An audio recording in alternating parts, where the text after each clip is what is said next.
Morning, dear students. Hope you are good.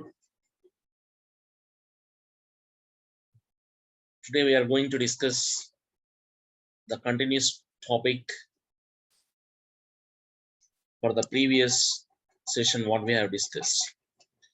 See, we are in the unit where the title of the unit is treatment of water.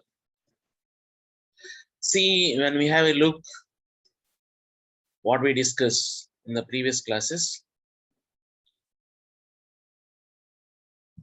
we have discussed more elaborately about the sources of water and also the water quality standards like IS 10500-2012 standards.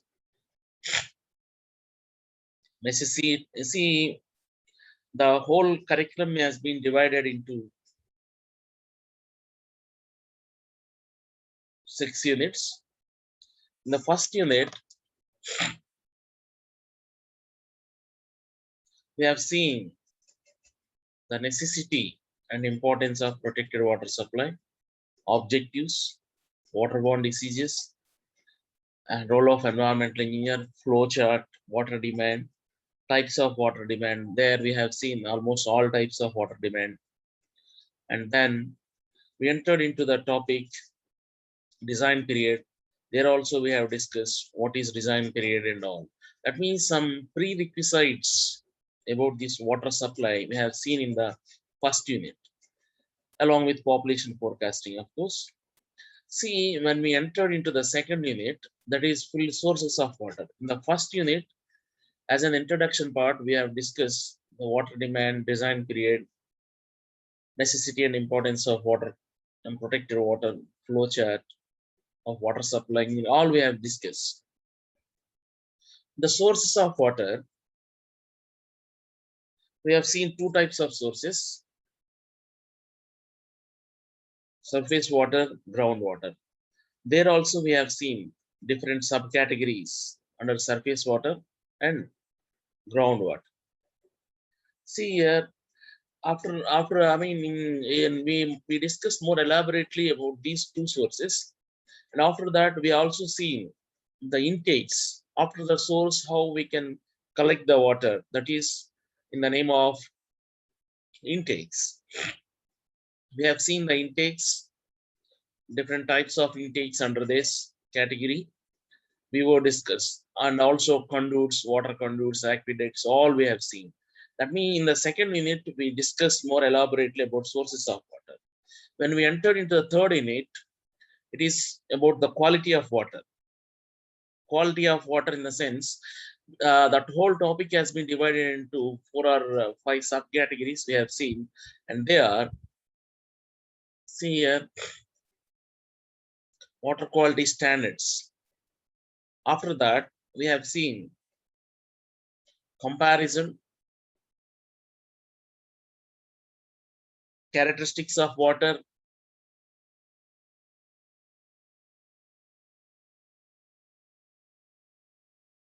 WHO standards of water quality. Likewise, we have seen in this third unit. Now we are entered. See, we collected the water through intakes. After we got and we collected intakes, I said that in the when we were discussing about the intakes, after the treatment, the water will be supplied to the public. See, after the treatment, that means what is happening in treatment. That is what we are going to discuss. The first topic is layout or flow chart of treatment works. When we are hearing the word flow chart, you may be remembering we gone through one particular flow chart, that is in first unit, flow chart of water supply engineering we have seen, right? See, likewise here one more flow chart is also there, which describes about the treatment of water, what happening exactly in treatment. That is here clearly illustrating it in a flow chart, point by point. Intake work, including pumping system. After we got or else after we collected water through intakes, the first and foremost step is plain sedimentation. What is this sedimentation? What is the ABCD of sedimentation? We'll discuss one after one. Plain sedimentation. Next one, sedimentation with coagulation, filtration, water softening plant, miscellaneous treatment plant, disinfection, clean water reservoir, and distribution. After clean, once we got the required quality with respect to water, of course, the other name is clean water. Then the water will be supplied to the public. Distribution either by pumps or gravity or by both the methods. This is about the flow chart or layout of treatment works. The first thing is after we collecting intake, the water has to be treated. In the treatment will start with step by name plain sedimentation, followed by sedimentation with coagulation, filtration, water softening plant, miscellaneous treatment plant, disinfection, of course, clean water reservoir, and then the water will be distributed to the public. See here, the next topic is, specification for treatment works. Specification for treatment works. The title is,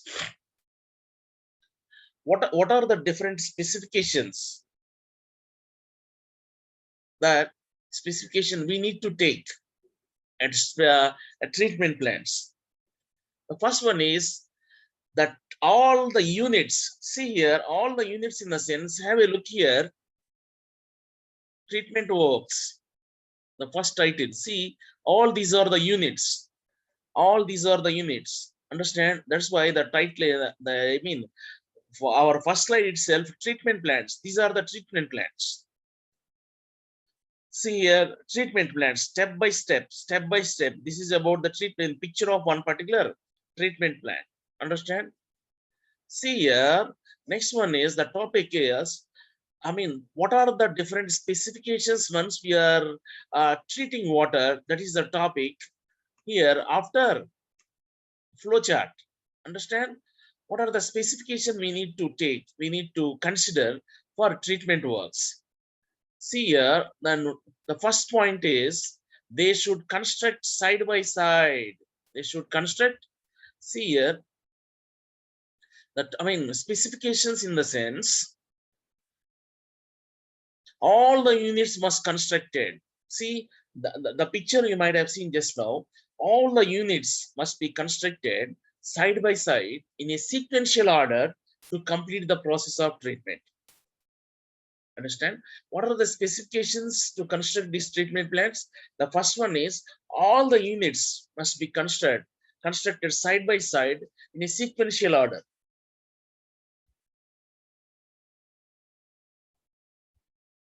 Understand? See here, after constructing, while constructing all the units side by side, the elevation must be in such a way, the effluent must move based on the gravity rather than pumping. We are just constructing all different plants, different units in the treatment at the site, and all the units must be constructed. See, for what we are constructing? To treat the water. Once we are constructing different units, we must take sufficient care where the water will move from one unit to another unit based on the gravity. We must take the precautions in such a way the water can move from one unit to another unit based on the gravity, or by pumping. That is the second specification.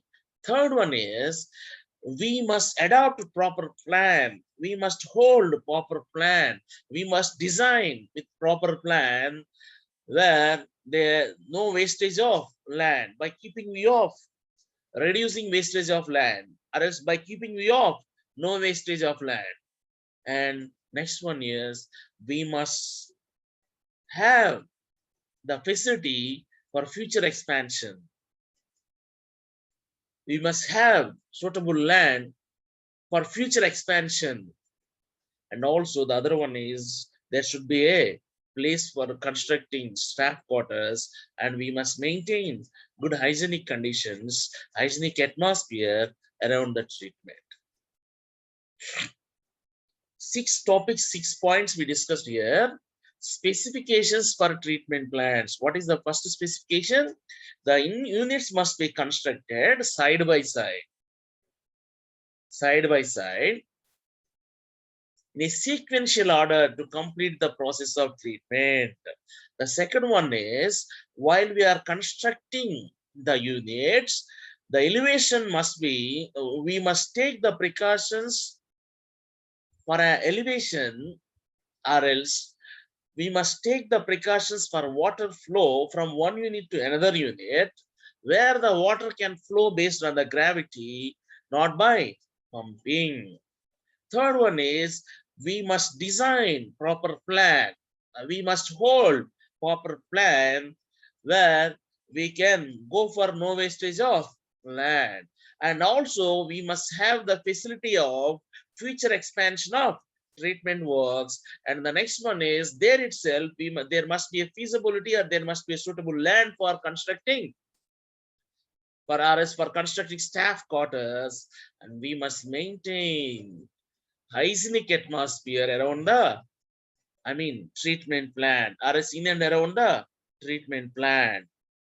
Now we are entered into the first topic. See here, what is the flow chart here? Layout or flow chart of treatment works. This is what we are going to discuss. The first one is sedimentation. You maybe have the doubt, the plain sedimentation. We'll discuss what are one after one. See here, sedimentation in the sense, see here, settling of particles, or else the first step in treatment of water is sedimentation. Settling of particles at the bottom of the tank or catchment due to the differences in specific gravity of liquid and solid particles. That means when we are not allowing water considerably for a period of time, automatically all the impurities in the water will settle in the bottom. Am I right? See here, when we are, we are not creating disturbance to the water where the huge quantity of water is present. All the impurities, obviously, based on the gravity, they settle at the bottom. What is sedimentation? Settling of particles at the bottom of the tanks or catchments due to the differences of specific gravity of liquid and the solid particles. That is called as sedimentation.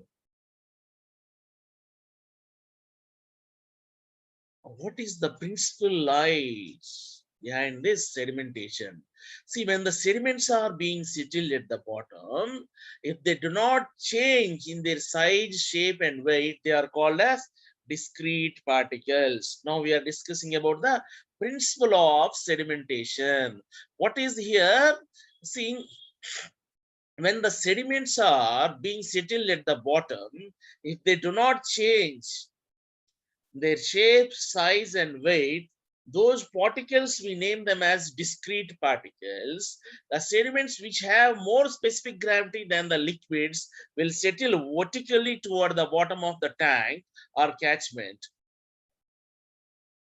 What I'm mentioning is here, the sediments which have more specific gravity than the liquids will settle vertically towards the bottom of tank or catchment.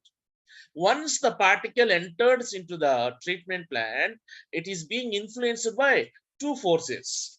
One is frictional force and another one is drag force. When these two forces becomes zero, slowly the particle settles down. The whole illustration will be explained with the, one particular diagram in next topic. See, what I'm speaking is principle. The solid particles which does not change in its size, weight, and shape, when they are being settled in the bottom of the tank, from the surface to bottom, they are called as the discrete particles. Why they settle? The sediments which have more specific gravity then the liquid will settles vertically. Why they settles vertically? Because they have the more specific gravity than the liquid. Once the particle enters into the water body, it will be influenced by two forces. One is frictional force, the other one is drag force. These two forces becomes zero, it starts settling. At this particular point, the velocity is uniform velocity, which is called as settling velocity.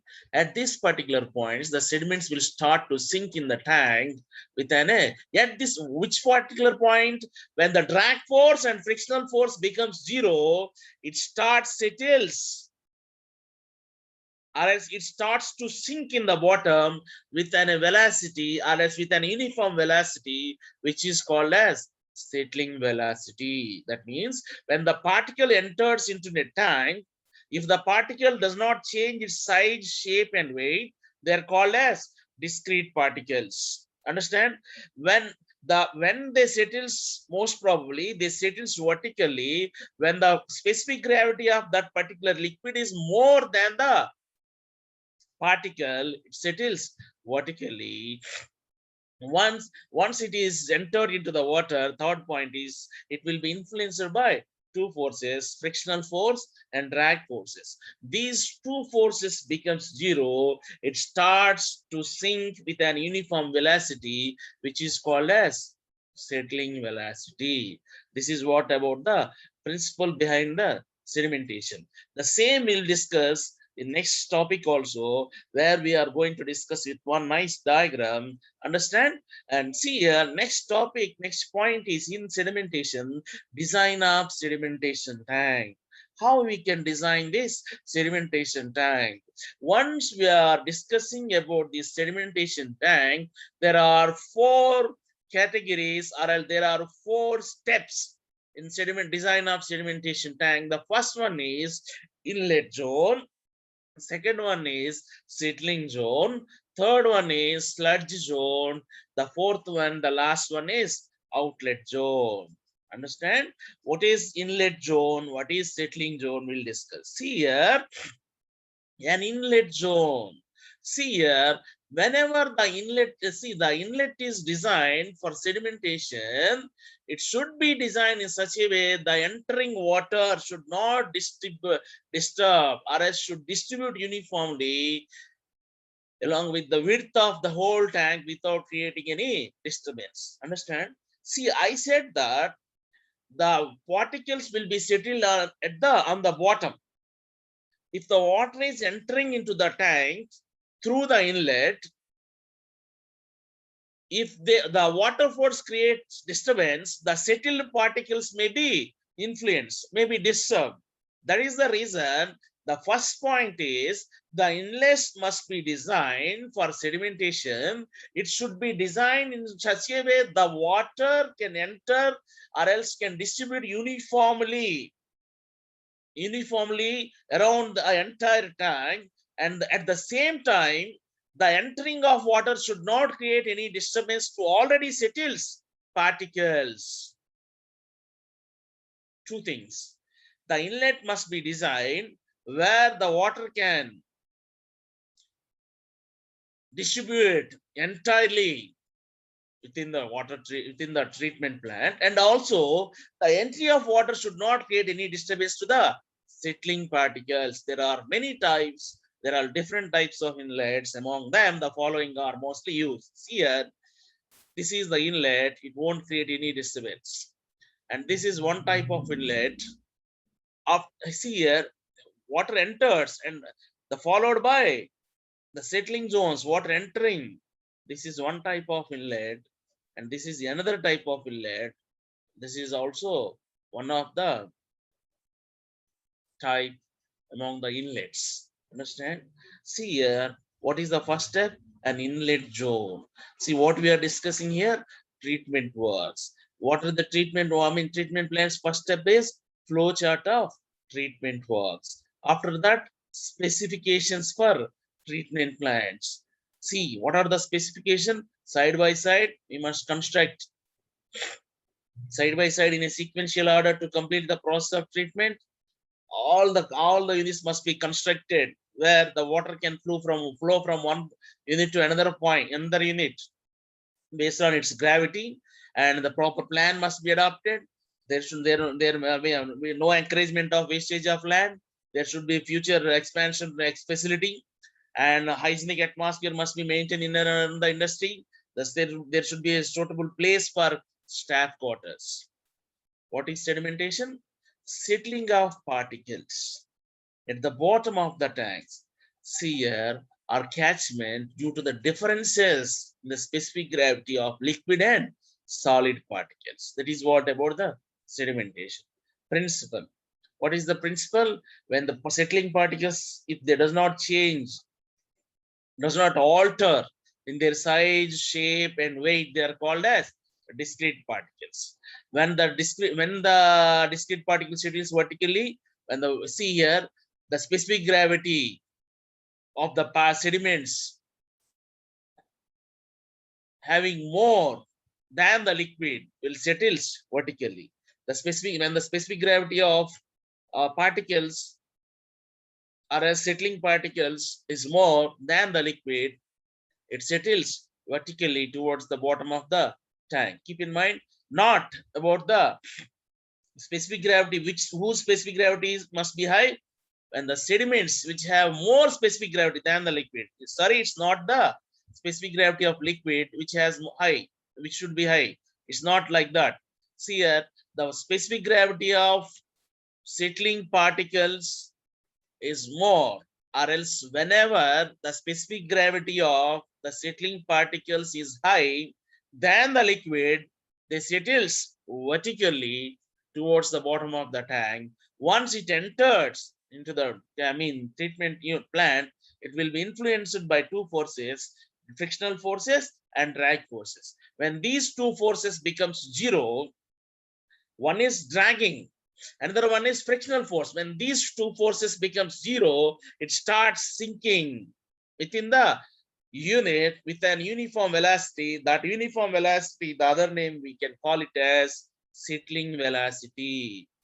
The design of sedimentation tank holds four topics or as four steps. One is inlet zone, the other one is settling zone, third one is sludge zone, fourth one is outlet zone. We have seen the inlet zone. The first two and the two only parameters are the water must be distributed around the treatment unit or else completely, or else distribute uniformly along the width of the tank without creating any disturbance. Water must distribute uniformly around the width of the tank, first specification. And the second one is, while the water enters into the settling zone, it should not create any disturbance to the already settled particles. These are the three categories of inlets we have seen in the slide. The next one is design of settling zone. See here, design of sediment settling zones, the second category. When the sediments are entered into the tank along with the water, I said that in the principle of sedimentation, it will be influenced by two forces. One is, once the particles enters, see here, it will be influenced. One is drag force, another one is frictional force. See, when these two becomes zero, when one is drag force, another one is frictional force. When these two forces become zero, it slowly settles. The settling velocity, or which starts settles with an uniform rate, which is called as settling velocity. Understand? See here, two forces becomes zero. The sediments will be started within the sediments will be settled within the tank, which can be represented as a parabolic path, which shown in the below diagram. Here, if the sediments are not settled at the tank, which means if they are not influenced by any one of the acting forces within the settling tank, and it comes out through the outlet of the chamber. Here, it is the particle is influenced by both drag and frictional forces. When these two forces are not acting on the particles, it comes out through the outlet of settling chamber. The sediments that are settled in the sedge zone will be taken off And the condition for the sediments to settle in the settling zone can be explained from the following formula. L by V greater than H by Vs. L is the length of settling tank, where H is the depth of water in the settling tank. V is velocity of horizontal flow of water. Vs is settling velocity of sediment. This is the formula. See, when the sediments are settled in the sludge zone, will be taken off, and the conditions for the sediments to settle in the settling zone can be expressed from the following formula. L by V greater than H by Vs, where L is length of the sediment. We will discuss about this sedimentation when we are going to discuss about this topic more elaborately. This we will discuss about this formula also in the next classes. L is the length of settling tank. H is depth of water in the settling tank. V is velocity of horizontal flow of water. Vs is settling velocity of sediment. See here, design of settling zone. How we must design settling zone? See here, the free. See, this is about the sludge zone and resultant velocity. See here, design of settling zone. See, for designing the settling zone, we must calculate this formula L by V greater than H by Vs. Once we see, we found all these values. Okay, by considering this formula, we'll go to construct about this settling zone. This is the freeboard. This is the freeboard horizontal velocity inlet, and this is settling velocity. This is about outlet. Design of settling zone, and third one is design of sludge zone. See here, what is this design of sludge zone?